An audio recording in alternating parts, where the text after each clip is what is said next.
criticism can hit us in unexpected ways, can't it? I've been in situations where a simple remark seemed to crumble my confidence, even if it wasn't something that serious. It's natural to feel an emotional impact because criticism often touches on sensitive areas we carry within us. The key to dealing with this is recognizing that what affects us is not just what was said, but how we interpret it. I remember a time when I received feedback at work that sounded more like an attack than guidance. In that moment, all I could feel was anger and sadness. Later, upon reflection, I realized that my reaction stemmed from old insecurities, not just the comment itself. Recognizing triggers is the first step to disarming the emotional charge of criticism. When you understand why something bothered you so much, you can decide whether it truly deserves your attention or if it's just a projection of internal fears. This practice not only helps you process criticism more calmly, but it also strengthens self-esteem because it gives you the clarity that not everything needs to be taken personally. So, when you face criticism, ask yourself, why does this bother me so much? Is there any truth in this that I can use to grow? Or is it something I can let go? Turning these questions into a habit can completely change how you handle those moments. Have you ever had someone point something out in you, and at the time, you couldn't distinguish whether it was really helpful or just a way to demotivate you? For me, it was a significant turning point when I learned to differentiate between constructive and destructive criticism. It gave me a sense of control I didn't even know I needed. Constructive criticism is the kind that, even though it's hard to hear, has a clear goal of helping you improve. It usually comes with suggestions, context, and even a tone that shows empathy. A good example was a colleague who, one day, pointed out that my presentations could be more organized. At first, it annoyed me, but then I realized she was right, and her suggestions helped me improve. Destructive criticism, on the other hand, is often generic, delivered with a tone of judgment or sarcasm, and can come from people who are not genuinely interested in your growth.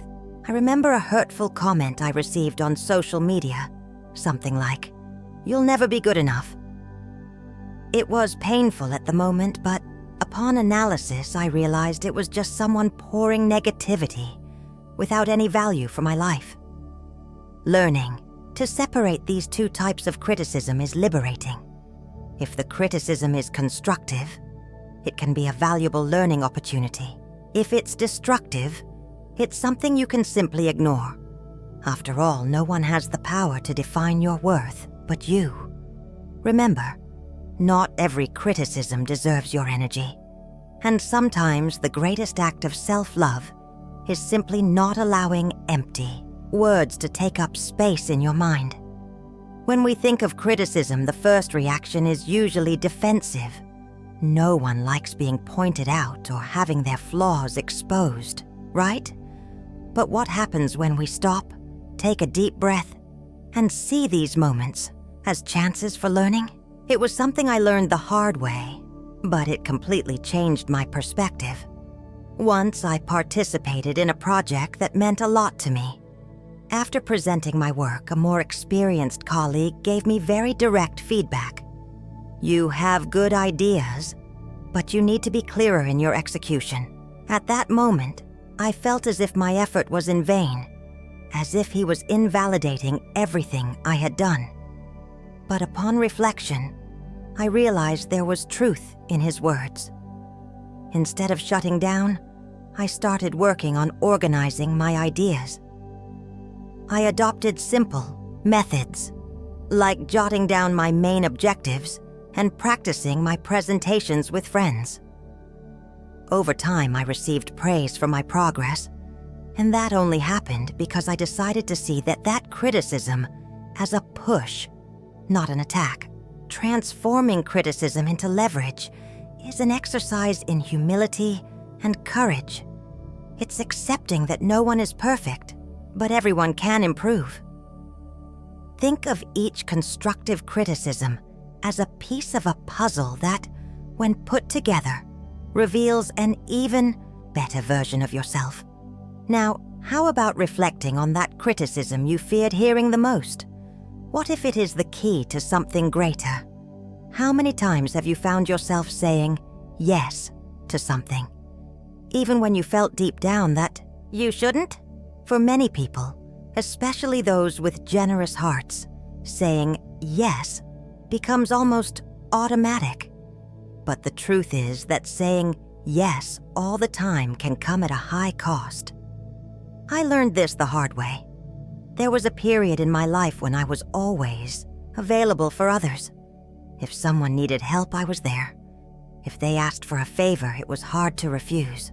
Over time, I realized that I was exhausted, emotionally drained, and even resentful, because there was no energy left to take care of myself.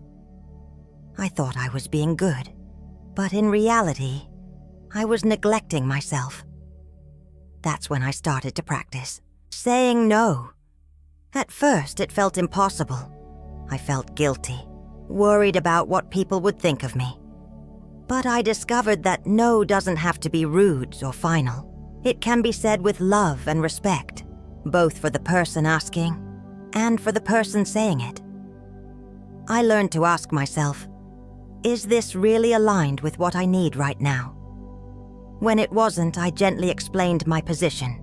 Saying no doesn't close doors. It opens space.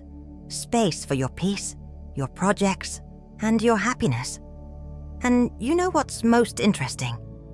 The people around me started to respect me more. They saw my yes as something genuine, not as an obligation. If you also struggle to protect your energy, try starting small. Maybe refuse something you know will overwhelm you, or even ask for time to think before responding. Remember, your energy is precious.